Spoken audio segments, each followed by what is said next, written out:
How can I get over a relationship? How can I get out of a relationship? What do I do after a heartbreak? How can I interact with people to the point where we become friends? Everyone, my name is TJ and I am one of the interns at Back Generation. And I also work as a teen counselor. I was able to ask if they were able to ask someone a question of anything about life, what would you ask them if they had the answer? So today I'm here not just as me speaking, but for the voice of them.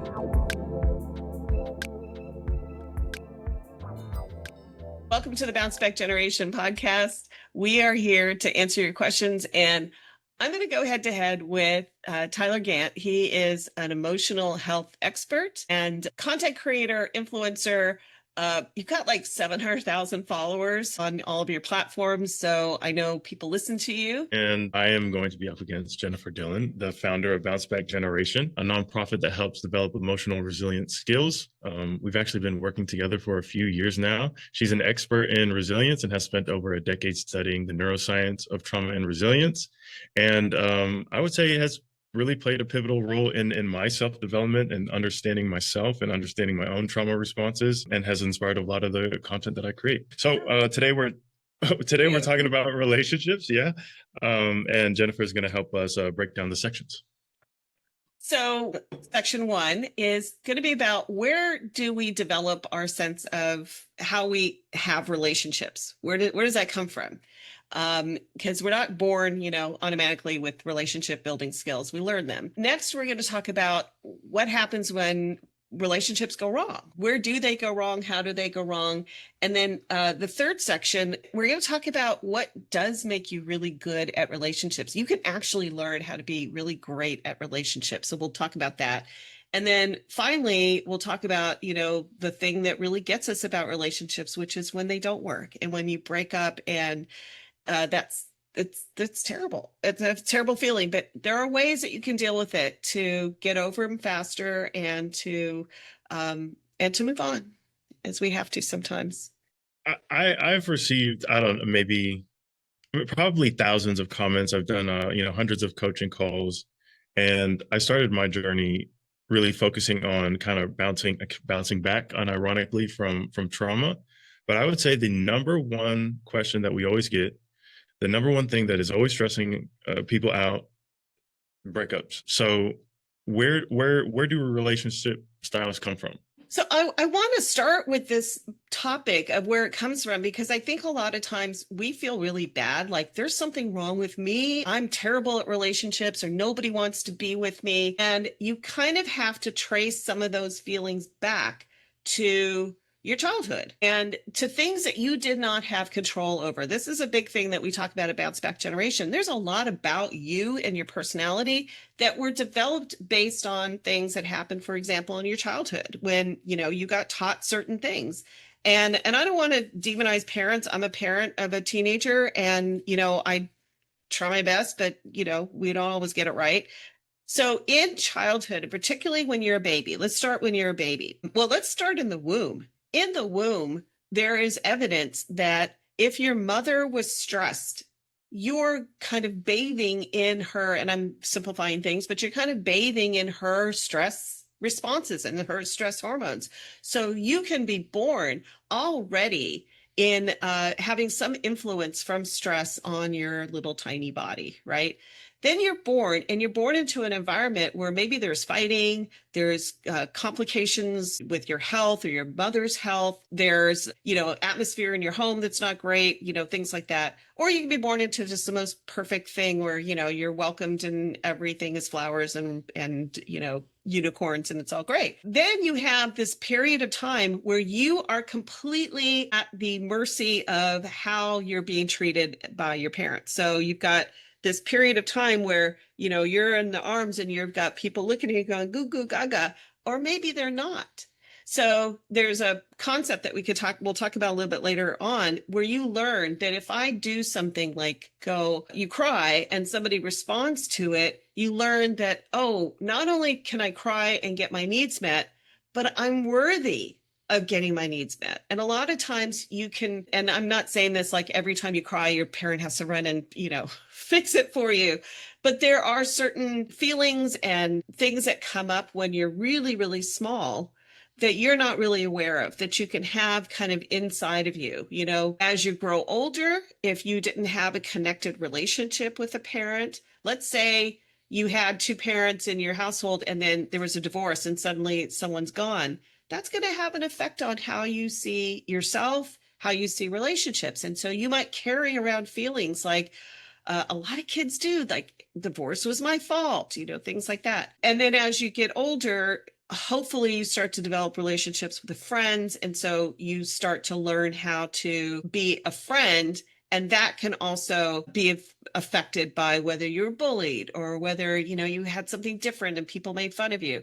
So all I'm saying is that you have to see yourself as somebody who has been built by your experiences. And so don't blame yourself if you're not super great at relationships right now. Well, I was just taking a couple of notes because I didn't want to forget. I know you've brought up this term before. I'm not sure if it's the right term for what you described when a baby cries, the mother responds. Is that the serve and return that you talk about? Yes, that's great. It's called serve and return. And what happens is, so think of it like a tennis game, right? So you serve the ball, and so the service is like you're the kid and you're saying, I need something. I need a hug. And maybe you can't communicate it. And then the person that you're serving it to returns back. In other words, I saw you. I'm going to give you back something that you need, some information, and I'm going to do it in a loving way. So it could be that you say, I'm sitting here and I can't communicate that I need a hug. And somehow I was able, through my cry, to the look I gave to my caregiver, my mother, my father, whatever, they came over and they gave me a hug. You might have sent that message out and gotten, shh, I can't deal with this right now, right? Which I've done, like people do, right? And you might have internalized that as, I'm not worthy of a hug. Something's wrong with me. I don't know how to ask for a hug, or I better not ask for hugs because I might get. So you see how these messages can get really distorted. And for some people who grow up in traumatic situations, difficult homes, chaos, abuse, those messages may be very clear to them, but it doesn't mean you're stuck there. And that's what resilience means. You do not get stuck there. You have a chance to get out of those kinds of feelings. It always really surprises me that as much as I focus on mental health and emotional health, and as many people as I try to coach and everything, like I still find myself in a very consistent cycle where I figure all this stuff out. My marriage gets better. And then before I know it, a couple of months go by, and then we have to go deeper into it. Yeah. And it's like I'm always surrounded by this stuff, and but it's like a never-ending thing. Like just this weekend with the serve and return, I don't know if this would fit it squarely, but I realized like the way that I handle stress because of the way my childhood was, I adapted in a certain way. And my wife adapted in a completely different way based on her childhood. And so the signals that I'm sending her, or the stress that I'm feeling, what I'm saying to her, what I'm doing, is she's interpreting it in a completely different way than I meant it. And I know this sounds really simple, but I can try to give an example. So my parents relied on me for a lot of emotional support as a kid. So I remember as a kid, I could barely get any space because my parents were always going through something. And so I knew if I was journaling or reading or outside playing, I always knew the ball was going to drop and there would be a crisis. We've lost our house. We've had to move. We've done all this stuff. So I always knew whether it's them coming to me or like a physical thing happening, if somebody's coming into the room to talk to me, something's wrong. Yeah. And so I go throughout the day making my coffee. I'm on the treadmill. I'm at work, and my wife comes to ask me how my day is or what do you have, to do today. And my immediate response is always annoyance. Mm-hmm. Like, okay, like what do I have to fix? What do I have to do? Yeah. And her response is if somebody's not talking to me, her dad passed when she was really young. She had a lot of events happen, and so but she felt like everything was always just happening out of the blue. The adults just out of the blue just tell her what's happening. And so when she sees my silence as something's boiling up, and then when she comes to talk to me, I view it as there's something I have to fix. And so it's like this daily thing. And like we've worked on it so much, but we had this other iteration of it just this weekend where it was just said, oh, well, like, this is why I do that. This is why I'm annoyed. It's not at you. It's because I just have this pattern ingrained in me. And she was like, this is why I'm always asking you how you feel, because I have this pattern ingrained into me. Yeah. And we've been interpreting it wrong for 5 years. Well, I think this gets us into our, section 2, which is what goes wrong. And what you are describing is so perfect about, my childhood stuff is meeting your childhood stuff and is going, because it's exactly the opposite. And, some people say opposites attract, and they don't mean like, oh, you're tall and dark and I'm blonde and blue eyed or whatever. It means like literally your shit's going to hit my shit. Right. And it's going to just feel completely chaotic. So I think that is the issue. I think what's really great is that both of you are aware of this. How many people do you run across that are having relationship problems that are completely blind to what their role is and how their past has affected them, and then been able to adjust to the fact that their partner has that thing, right? Well, I find that this is what ends relationships. Yes. There's just something you can't name. There's a dynamic you can't describe. And eventually those little misconnections or those miscommunications, they just add up to the point where it's almost like you do not have enough computational power, and especially depending on what else you have going on in your life, to actually solve the issue. And so if you don't really start with the small things and have a consistent practice of solving those things, one day it's just going to be too much, or, not to put, I've seen relationships where eventually you just settle. Like you might be already married, you have the relationship, you can't really solve anything, you don't know how to solve anything. And so you just kind of silently coexist. Yeah, you become roommates or I think there's several steps that we have to look at where things go wrong. First of all, you have to have the emotional maturity to have, or the self-awareness to know, I bring X, Y, and Z from my childhood. And I have to say, when I was a teenager, in my 20s, I was all jumbled up. I read all the books, at the time there was like Codependent No More and, all these books that are like self-help books. And I read them all because I knew I came from a very messed up family and that it was affecting me. And I still didn't quite understand how it was affecting me. So I think give yourself a break, to know that you do have to take some time and work on yourself to understand that, I have like for me, my thing is I do everything myself because I can never depend on anybody. The minute I start to depend on someone, I feel like it's very uncertain. And like you, I got a lot of getting leaned on by grownups to help them with their emotional stuff. Right. And so when somebody needs me, it feels very creepy. Like, no, it's too much, So I had to learn that was what the case was. And it's very uncomfortable to go against those kinds of feelings. The second thing then you need to do is understand where your partner is coming from. And that takes a tremendous amount of time spent with the person and empathy about what they're going through or what they've been through. You need to learn their history because they may not be aware that, well, I was neglected a lot. So, and then actually implement the self-awareness for yourself. It's twice as hard to find someone else who's also willing to do that. And I think beyond that, that's a conversation that my wife and I had recently, is just leading and following. Like sometimes I'm in the position to kind of lead where the relationship is going and lead the conversations and say like, this is what I'm seeing. This is what I'm feeling. This is what I think you're going through. And like, I think these are some solutions, but then also kind of having the humility to realize when I should be following and I don't have the self-awareness and she's actually seeing things a little bit better. And I think this is especially hard for people who have gone through traumatic childhoods, but trusting someone to lead you in a certain moment or trusting to follow or trusting yourself to lead and say, this is where we're going, when there's no map, and Yeah. you, and all responsibility kind of falls on your shoulders if it goes wrong or right. But another thing that you said, like there's hope, and kind of like when you were, you read all the books, you did all the things, and I think it's kind of like you can go to school for being a doctor. You don't learn how to be a doctor until you're a doctor.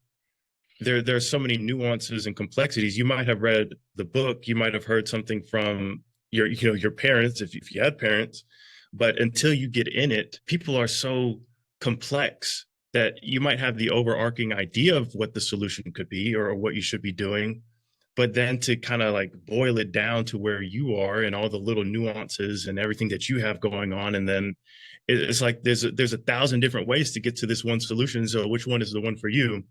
And I don't think you should put all that weight on yourself to get it all together at once. If you see one small problem, try your hardest to just solve that one problem. Yeah, definitely.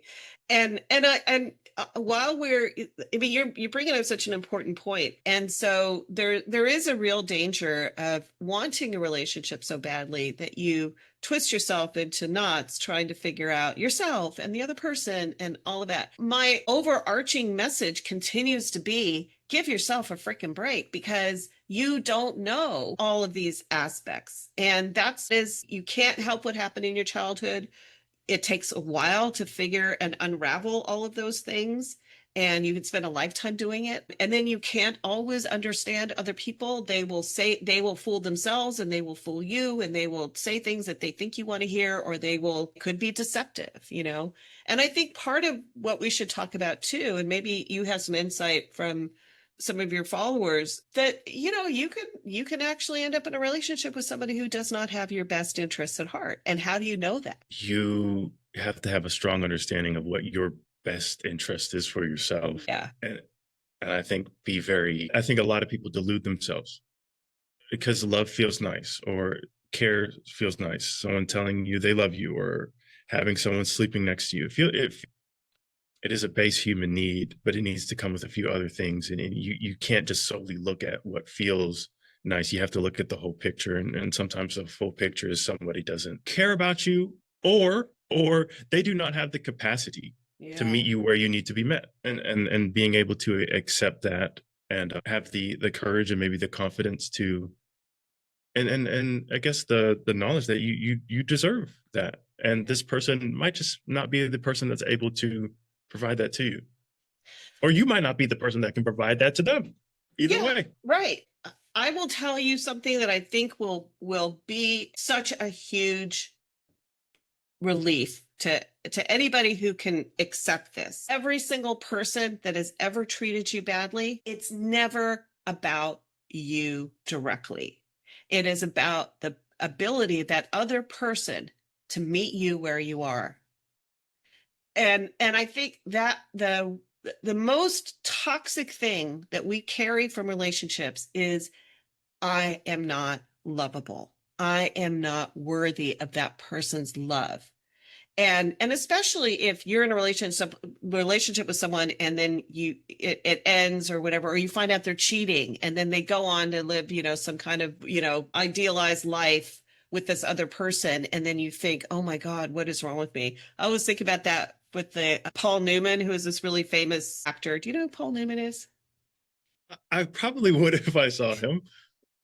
Anyway, he's still like before my time, but he was this really extremely attractive man, like really, really beautiful. Of course, that's why he was in movies. You got to watch some of his movies. And he was married to a woman, and he had kids with her. And then he meets this other actress, Joanne Woodward, and they end up having an affair. And then they go on to not only have an illustrious career in the movies together, making movies where they are super hot for each other, and they have all this charisma and everything, but they have children. He started all these businesses where the profits all go towards, like, helping animals and children and things like that. He's like a philanthropist. He's dead now.